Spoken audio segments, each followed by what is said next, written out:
When a C program finishes executing, every variable, array, and calculation stored in RAM is immediately erased. The memory is wiped clean, and your data is gone. To safeguard that work, we have to move data out of the temporary workspace of RAM and write it to a hard drive. That process is file handling. We need a tracker. This file pointer isn't a standard integer. It acts as a digital tether to an external document. It follows a three-step pipeline: open, use, and close. fopen initiates the connection with a write mode, and fclose severs the tether. This open and close cycle ensures the program can transition from internal calculations to persistent storage on the physical disk. Once the file is open, we use fprintf, point it to our file tracker, and feed it the text to save. But W mode is destructive. If the target file exists, the operating system erases every line before writing a single new character. You must also account for the environment outside your code.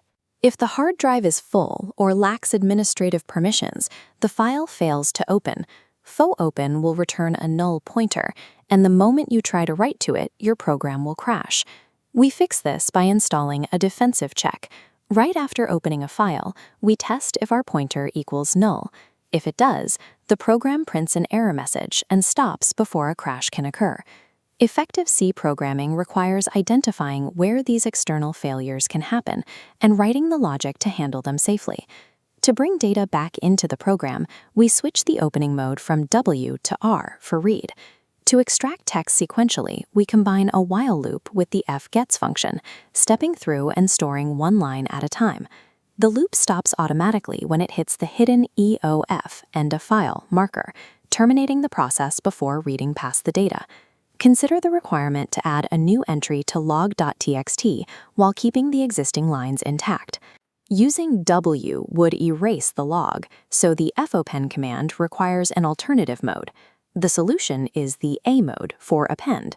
This opens the file, leaves the existing data untouched, and places the cursor at the very end of the file, ready for new input. Read, write, and append. These three modes provide the specific instructions needed to manage how data enters, leaves, and accumulates within a file.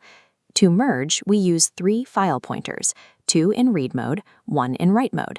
A loop uses fgets and fprintf to pull lines from the first source into the destination. Then we repeat for the second source, appending data directly below.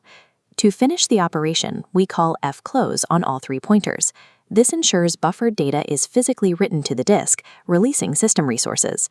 By combining these modes and functions, you can automate data movement across multiple files while maintaining the integrity of the underlying storage.